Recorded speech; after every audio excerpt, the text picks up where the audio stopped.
করে ভাসছে।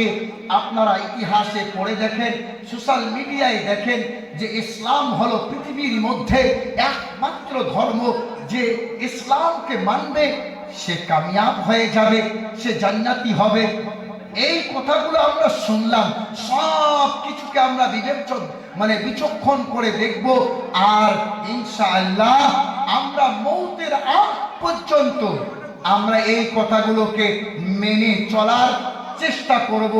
আমরা এই কথাগুলোকে মেনে চলার চেষ্টা করব। আল্লাহ তাআলা আপনাদেরকে জান্নাতি বানাবে।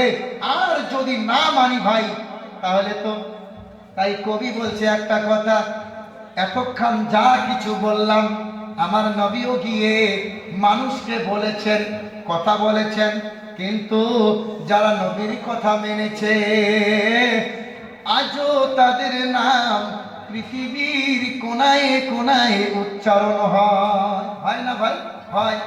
যারা আবু বকর সিদ্দিক, ওসমান গনি, ওমর ফারুক, আলী, এরা নবীকে মেনেছে, আল্লাহ জান্নাতীদের সরদার বানিয়েছেন, তাদের নাম পৃথিবীর কোনায় কোনায় উচ্চারণ হয়।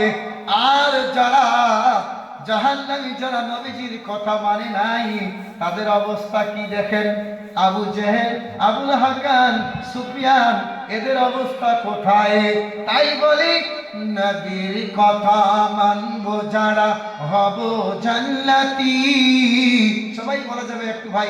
শেষ আমি বিদায় নেব আপনাদের কাছ থেকে। দীর্ঘক্ষণ ধরে আলোচনা করছি, এত লম্বা সময় আলোচনা আমাদের এলাকায় করা হয় না, 1-1.5 ঘন্টা কথা বললেই যথেষ্ট হয়। তাই একটু আমার সঙ্গে ভাই যাওয়ার সময় মহব্বতের সঙ্গে পড়বো, নবীর কথা মানবো যারা হব জান্নাতি।